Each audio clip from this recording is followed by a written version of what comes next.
Hey everyone, and welcome to Buddhism Talks. I'm extra excited today because for this episode, myself and a really good friend of mine named Joe Parks, who lives in Maryland, just outside of Washington, D.C., decided to record a dialogue on the day of April 5th when all of the protests were happening in the U.S. So we thought that as a Canadian and an American Buddhist, not only could we encourage each other, but perhaps we could have a dialogue that would be valuable to share. So what happened is we ended up speaking for about 3 hours. So I'm not doing a 3 hour podcast. I have tried to cut it down to about an hour. There's a lot of stuff that I cut out, lucky for you. And I may do a second part. I had decided to call this episode, Is Peace Possible Now? As an answer to the question, I'd like to read a quote from a poem written by Daisaku Ikeda called A Blue Deeper Than the Indigo Plant Itself. And what he says is, do not ask yourself whether the mighty flow of kosen-rufu is an inevitable consequence of history. Rather, always ask yourself whether you have the passion to make kosen-rufu inevitable through your own sweat and effort. So that's the answer to the question. I'm going to give away the punchline at the beginning of the podcast. So thank you so much for listening. I hope you'd enjoy the conversation as much as I did. And we're going to be doing many more videos like this in the future with interviews of many different people that I find to be inspiring and interesting and all those wonderful things. So thank you again and enjoy the episode.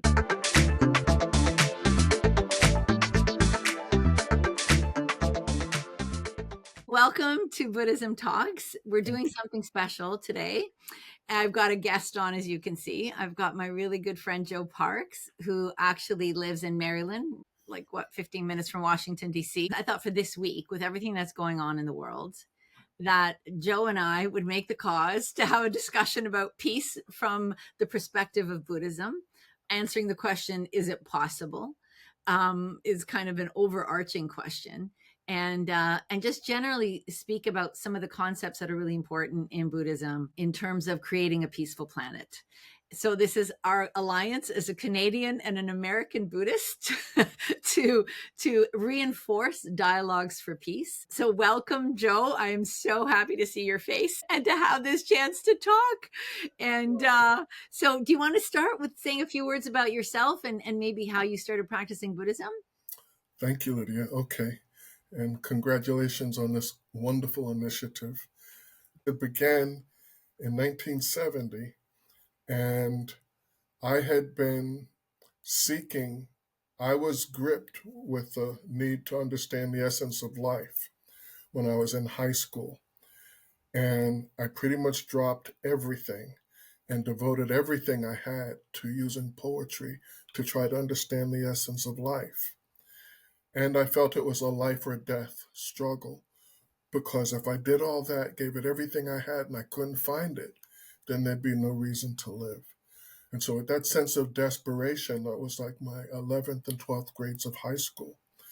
And to make a long story short, I didn't figure it out through my poetry. And I went into a very, very deep depression. And when I came out of that depression, I was burned out. I didn't care about anything. I didn't think anything mattered. I was just going through the motions. I was 20 years old at that point. Then I met Marla Slofkis at Montgomery Junior College. And I walked past the art studio and I saw her sitting there in leotards, and people were putting plaster of Paris all over her. And I walked by again and I said, yeah, that's what I'm seeing, all right. I've never seen that before. And I went in and I said, hey, why are you letting them do this to you? And she looks up at me with these big brown eyes and she says, like she recognized me. And then she said, it was for my human revolution. And I said, human revolution? Human revolution? Something exploded in my mind and I didn't know why. And she said, I'll talk to you later. I'll talk to you later at the quadrangle. So then she came out and she told me about Nam-myoho Renge Kyo and said, you can get anything you want if you say Nam-myoho Renge Kyo. And I was like, what? That's the most stupid thing. Listen, I'm an expert at this. I spent all my life trying to figure this out. There's nothing there. Forget it. And I then spent a lot of time trying to talk her out of thinking that Buddhism was anything or that anything was anything. And what I noticed about her was that she maintained her humanity, that no matter how hard I struck at what I thought was the heart of her belief, that she embraced it and she respected it and she encouraged it. And so at the end of about 2 weeks, I was convinced that this was a real human being and that even if I might go to hell from doing this, I found a real human being and I can't let this pass. And so I told God, God, I'm just doing this to show her that it doesn't work, okay? And if I see anything that tells me this is wrong, I'll stop. And that was the promise I made to myself and to God, if in case He was there, Backup plan. Yeah. right? Because I was so burned out, I didn't. But anyway, and so then, long story short, my biggest problem was I was terribly, terribly lonely. And within 2 days of chanting Nam Myoho Renge Kyo, my loneliness was completely gone. And a spontaneity between myself and other people arose that hadn't been there before. And I began to experience art and everything in such a fresh way. Yeah, that's how I started. Amazing. And so it's been how many years then of practice? What is it now? 55 years. 55 years. And I thought 40 was long. So 55 years. So for anybody who doesn't know, like Joe would have lived through so much historical development of the Soka Gakkai, of the world, of everything, right? You would have seen it all in those decades, right? Yeah, yeah. And the reason I love talking to Joe so much is we both have a really deep passion for Buddhist study. We have worked out our own understanding and respect for Daisaku Ikeda and the presidents of the Soka Gakkai, right? Yes. We have our own natural connection and understanding that doesn't come from just listening to somebody tell us they're great. Right? We have figured this out on our own terms. Yes. And whenever I talk to Joe, I always feel excited about Buddhism, about life, about profound concepts, right? So for today we thought we'd focus on talking about peace and what is the Buddhist view of peace. And so in this Buddhism and SGI, we talk about a term called kosen-rufu. Lately, the short version of it is world peace through individual happiness. That's kind of how we express it in short form. The definition of it is really establishing the correct teaching for peace. Actually, I've got the definition here from the characters. Kozen means to widely declare or proclaim ideals, principles, and philosophy. And ru means a current like that of a great river. And fu means to spread out like a bolt of cloth. Wow. Beautiful. So Beautiful. kosen-rufu is a dynamic movement of philosophy and principles and truth. It is a river. It's a movement. It is not a set destination. It's not like we get to this peaceful world and nothing changes after that. It is a flow, and the goal of it is not mass conversion of everybody into a Buddhist. Like that's not what it is. It's an establishment of teachings and principles in society that allow for a flourishing of life and of humanity. So I remember one day chanting about it and thinking, before we used to just say kosen-rufu means world peace, like just to be quick. You didn't want to give this big explanation every time. We're like, I'm working for kosen-rufu, or I want to create value for kosen-rufu, and you go, world peace. That's what it Yeah. is, Yeah. Yeah. But it is so much more than that. And I pulled out a bunch of quotes from Daisaku Ikeda on the dimensions of kosen-rufu. Mm. And I know both Joe and I always get excited about this stuff. And and sometimes cry when we get moved. Somebody was saying that knows us both. Akiko was saying, oh, I hope they don't cry. Sometimes we just get moved by beautiful things. Yeah. So if we cry, it's okay. It's out of passion and goodness. I heard or felt, saw a different sense of kosen-rufu from everything you said, because it's a flow, as you said. Yeah. And I was thought to myself, what is it a flow of, right? Yeah. It's a flow of love and comradeship. It's a flow of energy, that protects and upholds what's best in humanity, you know? Absolutely. Yeah. No, absolutely. Absolutely, Joe. And so Um, all these concepts have such depth. I know. And that's why I'm so excited to have these conversations. Yeah. Right? These are not like short definitions or essays. This is like, you know, we get a chance to discuss and experience the profundity of life. So I'd like to read a couple of definitions on kozen-rufu, just Cool. to give you a sense of the dimensions of what we're talking about. Because what we are not talking about is simply a peace that is no war. Because you can have no war under authoritarian regimes. You could have no violence under authoritarian regimes.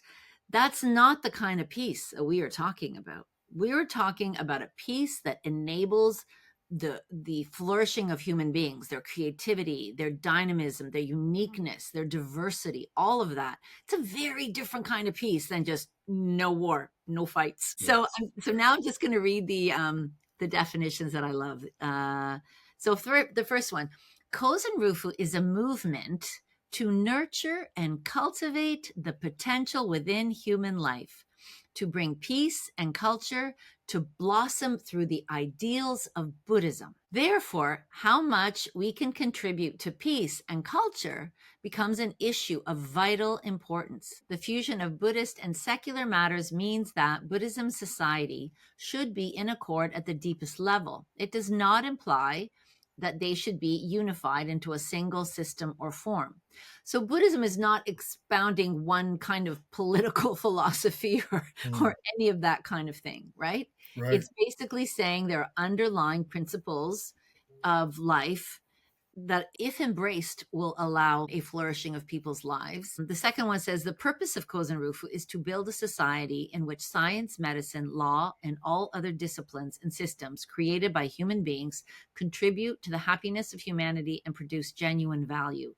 That is why, as Buddhists, we must never turn a blind eye to the reality of society.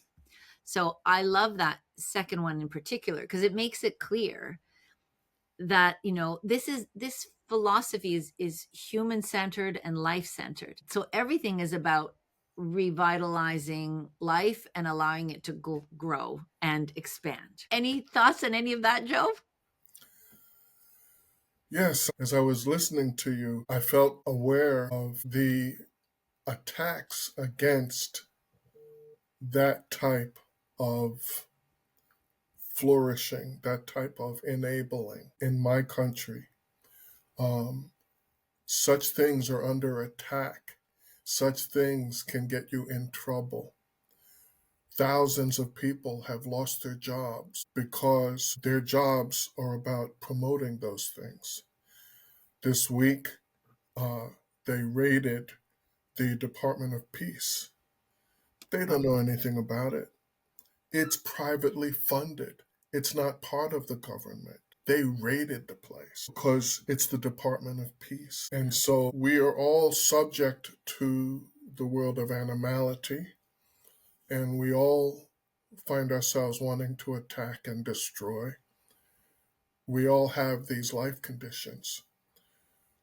I feel so fortunate that I can deal with my life on that level through this practice.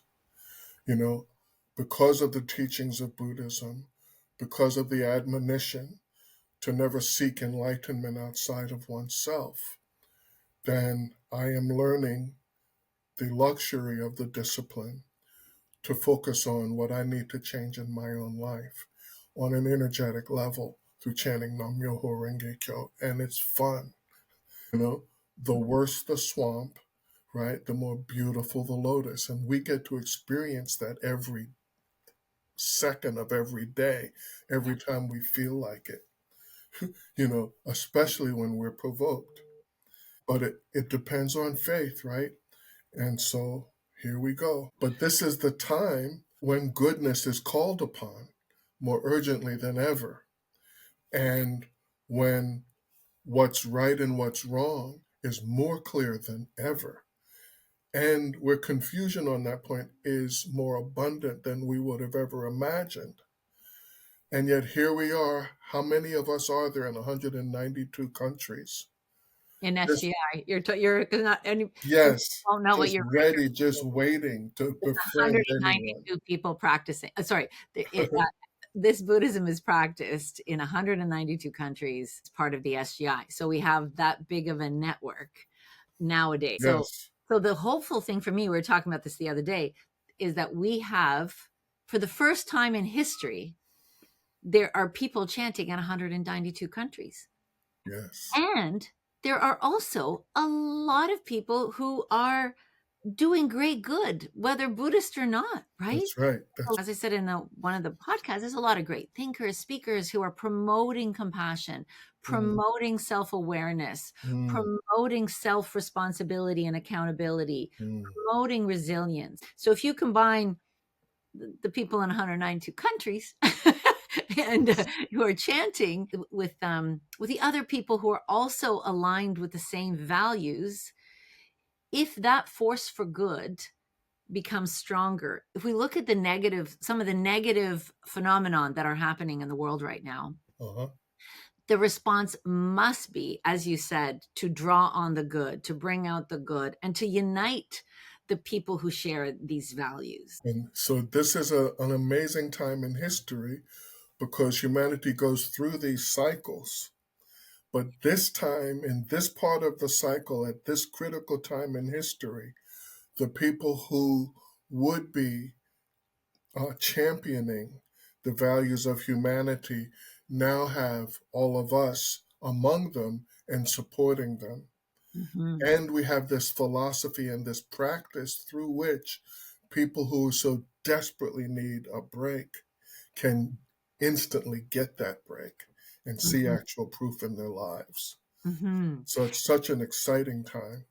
Should we talk a little bit about what human revolution is? And Yes. before we do that, so I just want to go back to one of Nichiren Daishonen's writings. Thank And you. it's a very, very important writing called On Establishing the Correct Teaching for the Peace of the Land. Oh, yes. So we haven't talked a lot about Nichiren Daishonin. Well, not yet. It's only That's, only third episode. we've got Sorry. plenty of time. Yeah. But yeah, so I'll just say that, we will be quoting from Nichiren Daishonin and speaking about him a little bit more. But essentially, he is the Buddha in the 1200s who revealed the chant of Nam-myoho Renge Kyo and also inscribed what we call a gohanzen, which is a mandala or scroll that we chant in front of. We don't chant to it as an external object. We chant in front of it as a mirror for our potential, just to make that clear. So he had many writings, and he had many writings to encourage men, women. He had a huge portion of writings he wrote to women, which in the 1200s in Japan is nothing short of revolutionary, right? He wrote to Yes. divorced women, he wrote to all kinds of women in those days and everybody else. But he also wrote to government authorities. And at the time, what was happening in Japan is there was pandemics, famines, people were dying, there was dead bodies lining up the streets, as he says in one of the writings. It was just a horrific time. And so he felt one of the reasons this was happening is because of misguided philosophies. The truth had been lost and people were incredibly confused. What was up was down, and he had to write this letter. And he wrote it not to the person who was officially the most powerful, but the person who actually had the power, which is fascinating to me, right? It would be like, I don't want to name names, but if you know, like, for example, somebody is the president, but they're listening to somebody beside them, you don't bother writing to the president. You write to the person who's running the show. And that's what Nichiren did. He wrote to the person who's running the show Wow. in those days, right? Wow. What a And concept. what's fascinating about this writing is that he didn't just remonstrate, complain, criticize, any of that. He wrote it as a dialogue between two people. So it Hmm. was like he was himself as the host, and he had a person that was the guest, and it was a dialogue in this writing.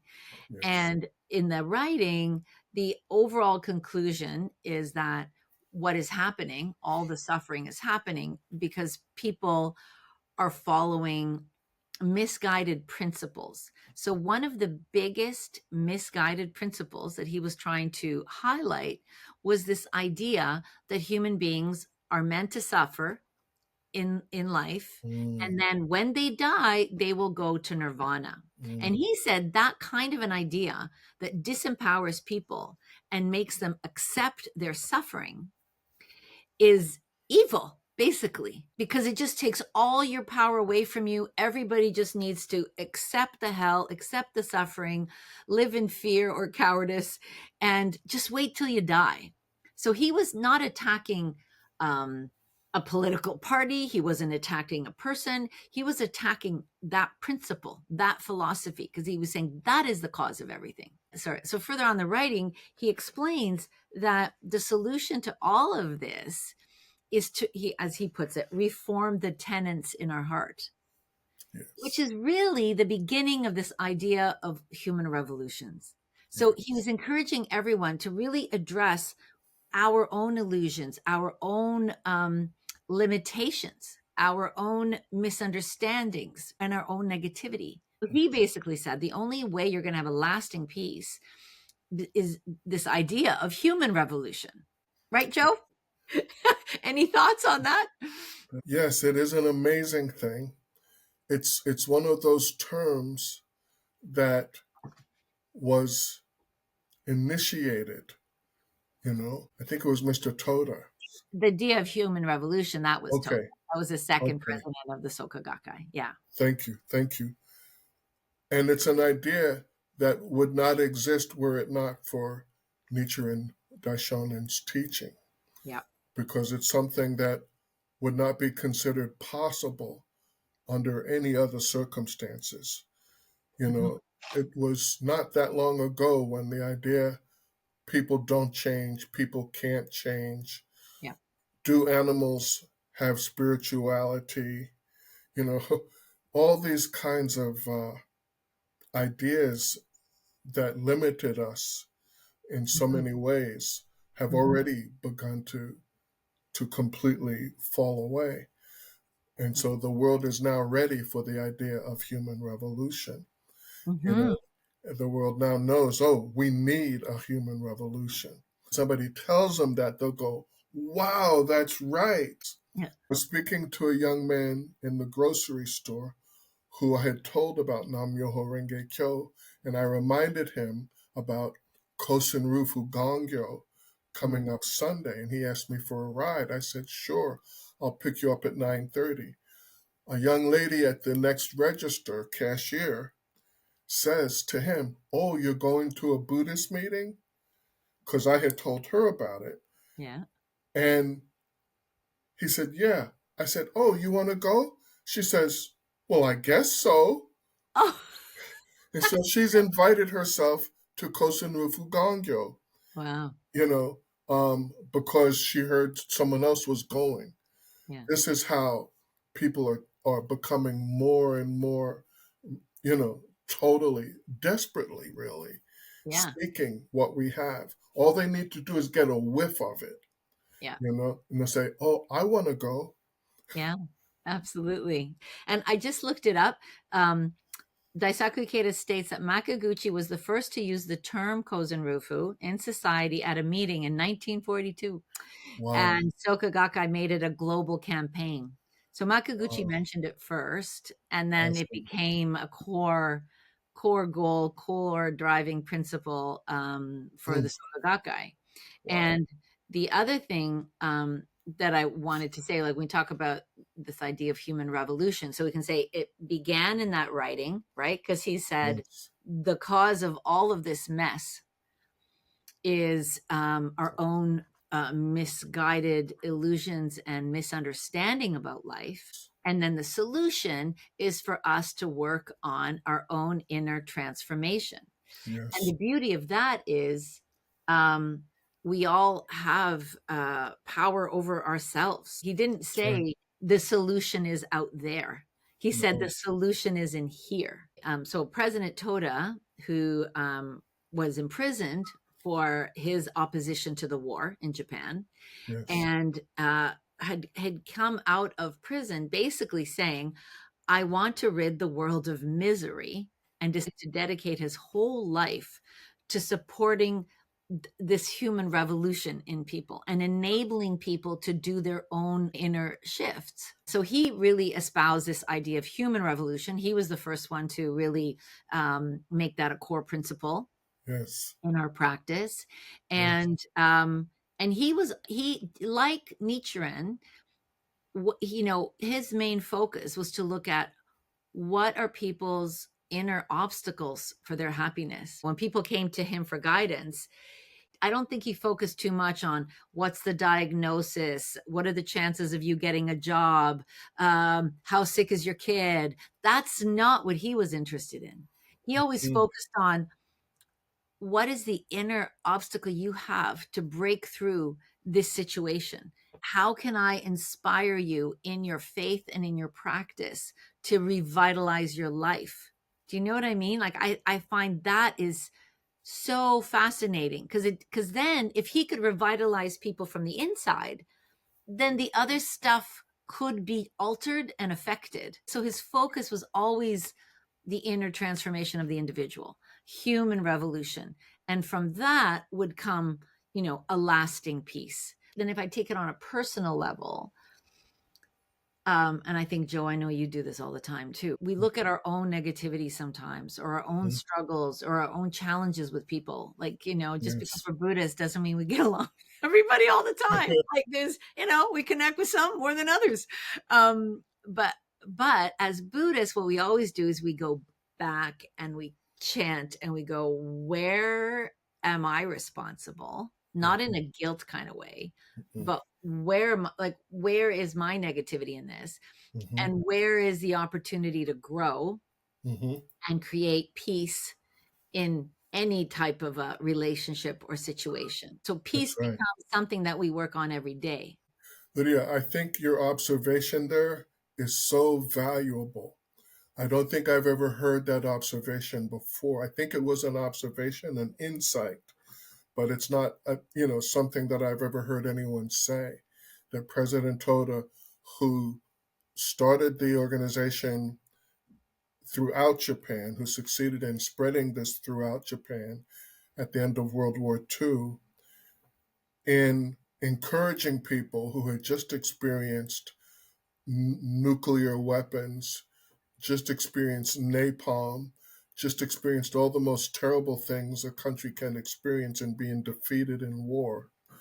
And then those people who are trying to come up and find meaning in their lives, find a reason to go on, find a way to succeed, that he would look at them and say, what is it in this person's life that's holding them back? This person is a Buddha, Yeah. but there's something in their life that they need to challenge. I thought that was such a great insight. And it's because you have, you know, struggled to do this. And so this is a wisdom that came from you quite naturally, but it's well worth noting. Well, there was something you said. I was thinking there were two aspects to it. One aspect is to um, activate what's necessary from within us to want to keep going, Mm. to strive towards something, to imagine something better. And then there's another aspect that I have only recently learned, which is to directly address my own negativity, and Normally, I would think of this as something that came from the outside, and it's still coming from the outside. But the most important part of this is what comes from the inside. Yeah. That which comes from within us that depletes us, that causes us to lose hope, that causes us to hate ourselves. And reality conspires with that Or voice. hate the people causing the suffering. Right. The hard part is finding the what is synonymous within ourselves towards us. Yes. And I believe it's not possible to do battle at that level just through the mind, because the mind is part of the problem. The human mind can only perceive rationally a certain depth of understanding of the essence of life. But through faith, through studying these teachings, we can begin to hope and feel and perceive through chanting Nam Myoho Renge Kyo that we possess this glorious state. Mhm. And once we can start with that as the premise, Mhm. then it's no big deal to face the negativity from within ourselves. When you were speaking, I also thought of, the term myo, because myo Oh, means to open, to revive, and to be perfectly yes, devout. yes. So in this world, what we need more than anything is the ability to revive Mm, constantly. mm, Nowadays, I need it like every yes, minute, yes, to deal with what is happening around us, right? To get yes. to a place where you can revive and then That's right. influence out and remember that you have this Buddha nature. Right. and That's right. and the other thing too, which is I just want to mention President Toad again. The other thing too that's incredible about him, Mm, and really this is part of our foundations in terms of SGI, this Buddhism, it's practiced by lay people, is what he did. He would have a room of like 1,000 people mm, post nuclear war, right? mm, Poor, sick, hungry. mm, I can't even imagine the suffering. mm, And he would say to them, never accept suffering as your destiny. And mm, you're like, and you think, how, like, where do you mm. get, what? What do you mean? Wow. Suffering is obviously my destiny, Wow. right? Like, Yeah. look at this. Look at Japan. Look at Mm, my child. Look at the burns. Look at, the starvation. Suffering is clearly my destiny. How can you say such a thing, right?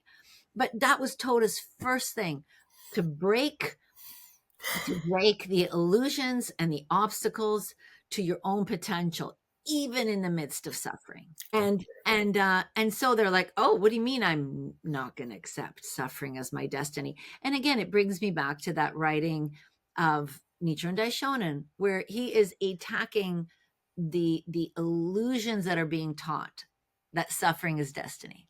And yes. in both cases, one is in 1200s Japan in the language of the 1200s, and Mhm, President Toda is, modern language.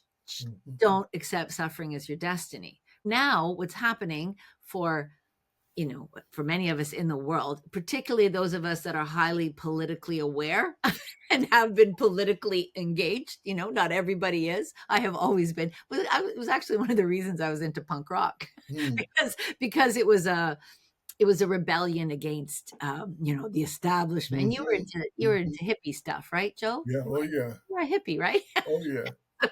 So I always Yes. thought of like punks as like angrier hippies, basically some, Yeah. some of them, right? But Yeah. The it's that next same, generation. that's right. It was that same ability to go, oh, something's wrong, and the forces at play are hurting people. That's one of the reasons why I kind of gravitated to this practice and this particular form of Buddhism, Hmm. because it it didn't ask you to escape. It gives you the ability to chant. That's the thing, right? It's not just That's like, right. oh, you be positive now because I'm telling you. It's like, well, if you're not feeling the truth of what I'm saying, then chant and experience the truth of what I'm saying. And the story, Joe, right? Like in the old days, the Soka Gakkai after the war, it grew very, very quickly. And then the powers that be called it the Organization of the Sick and the Poor. All right, because originally it was a lot of sick and poor people that started chanting. And then it grew like crazy, and all those sick and poor people became, you know, wealthy, successful. They changed that destiny. They changed their karma. And then they were criticized for having too many successful people.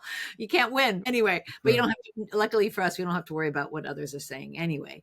The main thing is that I feel my battle on a daily basis is to not read the news too much, although I do and I can't help it. But I cannot allow myself to accept what looks like is coming. I cannot, even though I look at the trends and I look at, like, something like raiding the Department of Peace, something like, there's such a long list, I don't even want to go into it. And it's not even just America. See happening in America, there are some very terrifying trends happening, whether it's Europe, whether it's the Middle East, whether it's the Ukraine, whether it's and many other countries that we don't even talk about, that I'm not informed enough to even mention, right? So all of that is happening, and my challenge is to look at that and not get sucked in that this is now the destiny of humanity, right? It's like, in talking to you right now, I feel like I have to go back and chant and go, I can't accept suffering as the destiny of humanity. Not only is it I can't accept suffering as my destiny, it is we cannot accept that suffering is the destiny of humanity. We can't, and we have to steel ourselves and do whatever we can to make the opposite cause. So in Buddhism, we talk about cause and effect. Everything is cause and effect, but our focus is to focus on what cause am I making, rather than what were the causes that made this happen. Like, these are the effects. So if I look at, I'm fairly analytical, so are you. So if I look at some of the things that are going on, I can easily spend a long time analyzing why this happened, who made this happen, what are the forces at play. And the more I analyze why, and I look at the effects and look at the original causes, I actually waste time. Because really, I think it's important to analyze and, and go through that process for only as, but the end goal of that process must be like, as a Buddhist, a lot of other people, again, I don't want to say only Buddhists do this, because there's a lot of phenomenal human beings that do this every day, Mm-hmm. that are not practicing Buddhism. Mm-hmm. but Mm-hmm. but the end goal must be, what will be my cause? What will I do about it? How will the causes I'm making, push back against the negativity that's coming my way? Right, Joe? Yes, I would say, in another aspect of that is, how do we utilize what has occurred as a cause? Yeah, yeah, even This more. has occurred. How can I use this as a cause towards what I want, towards what's best for my community, towards what I've never been able to achieve before? There is a way of using this that way. How can I use it that way? And the premise for that has to be a premise that we possess such power, that we possess such insight and such a purpose in our very existence. And so nothing will get us there as long as we're only attached to our lesser selves, Mm. right? It cannot be that I can say, oh, well, I can do this because I'm a Black person and we have these qualities, or I'm a man, or I'm a poet, or whatever, right? It can really only be that my life is synonymous with the universal law, that the energy of the universal law, the energy of Nam Myoho Renge Kyo, is my energy. This is my life. And this aspect of my life, not what has occurred, but what is coming up in me, Mhm. which a second ago was completely overwhelming and defined me. When I say my life is the energy of Nam Myoho Renge Kyo, I am this universal energy. Now, this is something already quite trivial. It's quite manageable. It's about to disappear. Mm. Then we say, through this energy, I will imbue this energy with the energy of Nam Myoho Renge Kyo, and I will change this energy from the energy of regret to the energy of of aspiration, you know, and that becomes fun. Nichiren Daishonin said, "The wise will rejoice and the foolish will flee." And I Yeah. asked myself, how can I rejoice over this? How negative I'm feeling, and it's not that I'm feeling it now. It's that today is the fourth day. It's had me in its grip, and the grip is getting worse. How Yeah. can I rejoice over this horror? And then I started chanting Nam Myoho Renge Kyo, and I thought, there's no way I can rejoice. Even though that's what Nichiren Daishonin says, there's no way I can do that. So how about I just try to chant Nam Myoho Renge Kyo with a little bit of appreciation? And as I began to do that, within the next instant, I was feeling like the energy of Nam Myoho Renge Kyo is my energy. And oh, I think I'll do this with that energy. Nam Myoho Renge Kyo. Oh, now I know why we can rejoice. Mm. It was the most significant moment of my practice of 55 years. And it was so relatively easy, but that point of faith that our lives are Nam Myoho Renge Kyo. Mhm. Somehow we must glorify this, Mhm. because it's no longer enough, to say this is correct or this is incorrect or this is more effective. You know, people have grown up believing in something glorious like God. People have grown up believing there's something unbelievable that's looking over them and taking care of them and cares only about them. Mm. And then we say, well, you can get a good parking space if you chant Nam Myoho Renge Kyo. You know, that's Yeah. kind of the thing that people used to say. Um, but we got to go a lot deeper. We've Yes. got to be able to glorify that person's life Yeah. who's struggling. We Mm. have to see it, we have to feel it, we have to believe it, we have to identify with it, and we have to have done it ourselves. Yeah. And then we can sit with them and we can say, you are so great. The way you're struggling is so great. Do you think this might be what's holding you back? What do you want to do about that? Your life is Nam Myoho Renge Kyo.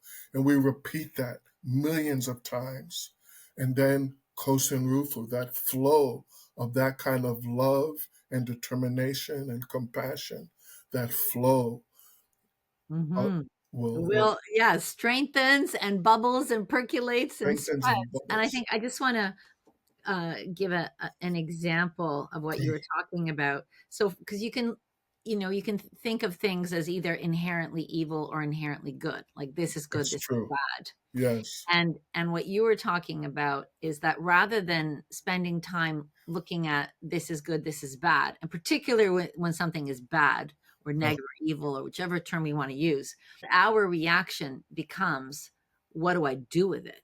How yes. do I transform it? Rather Yes. than spending too much time on its negative, on the depth of the negativity of this thing, it's Yes. like, oh no, I have a chance to change something. It really requires an internal battle. It's a faith battle. It's a spiritual battle.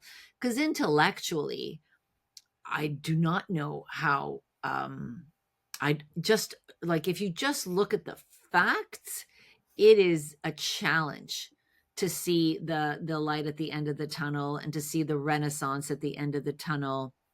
But when we go back to the principles of Buddhism and we go back to these teachings, we realize, oh no, it's like I have to overcome my own um overwhelm, despair, uh worry, fear, all of that kind of stuff. And And again, as people who practice and other leaders in society or other people in society, that fighting spirit that we have to have, and that decision to maintain hope, and to, we cannot lose confidence in our ability to transform this. We can't entertain it in our bodies. We can't entertain it in our minds. But at the same time, we do have to face what's happening. We can't do, rose colored glasses and, ooh, it's all going to be great, I'm going to smoke That's this right. away, you Yeah. know Yeah. we can't do that either. So Yeah. it's this mix of facing, seeing reality, seeing the clear glasses, but at the same time reconnecting with this tremendous potential and power that we have as a human being, and realize that if I didn't use it before, it's my time. I got to use it now. I have to use this now in a way that I have never used it before. Oh, and we're so fortunate this is such a simple practice. That transition Mm. um, is something that I hope we can explore, you can explore so deeply, when you get into this. For me, the transition was when I went to gratitude, you Mm. know. That's when I was able to then say, oh, my life is Nam Myoho Renge Kyo. But, really, there's so many people, even who practice Buddhism, who chant Nam Myoho Renge Kyo, and it can be like an endless painful austerity if one is seeking enlightenment from outside of oneself. That's the key right there. Yeah. And it's so difficult to recognize when you've crossed that line. When we've gone from decrying injustice to um, becoming obsessed with how terrible the injustice is, to the point that we can't function anymore and we feel powerless, just holding on to that anchor, we sink to the bottom of the ocean of our lives. And very rightly so, in terms of rationality, it's because of them, you know, and boo hoo us. And then how do you ever get that sun to shine? And then if you don't have a friend, right, who can convince you, hey, Joe, maybe you could stop complaining so much and maybe you'd have more appreciation, or Yeah. whatever. That Yeah. someone we could feel close enough to that we say, oh, yeah, thank you. That Mm. closeness, you know, that's what we have the opportunity to develop with other people. And what I'm discovering, because I feel very, very, very vulnerable right now as a Black person in America, they're whisking people off the streets and putting them in unmarked vans and sending them to other countries. And there is no rule of law in the United States right now, you know. And so for me to go and even just drive my car down the street and there's a policeman around, I have to ask myself, is this one of the predators who had a chance to put on a police uniform? And I tell my daughter, your car has to be spick and span. You have to be ready, for this moment. And so it's so easy to be jarred and to feel like I am this and they are that, and this is what defines my reality, you know? But thank goodness we have the Gohonzon, the mandala that reveals to us our own Buddhahood enshrined in our own homes. Mm-hmm. And this simple practice of chanting Nam Myoho Renge Kyo and the profound study and an organization of millions of people, all praying and supporting each other, and all with an eye towards justice, all believing in human revolution, all ready to take on the struggle that the Japanese people took on when their country had been destroyed. And Mm-hmm. so, what I'm trying to do is let go of my lesser self as much as I can. Yes, I'm this. Yes, this is that. But fundamentally, my life is Nam Myoho Renge Kyo, and so are the lives of all others. Mm-hmm. And therefore, if my daughter is suffering, if my friend is suffering, energetically, we're not disconnected. I can change the frequency of their energy right now. Nam Myoho Renge Kyo. And I'm seeing it actually work for my daughter. I'm seeing it work for my colleagues. And more people are coming to me, with hope. And so if I was attached to my lesser self, I would still be pretty freaked out, but it's forcing me to let go of all that and just stay focused on my own life, on the teachings. Am I viewing the present moment as a cause, or am I viewing it as an effect? Am I saying this is happening because those sons of guns, they just did all these things, and now this is my reality. Everybody in this country is doing that right now. We're the only ones, who can say, oh, this is a cause. How can you use this as a cause?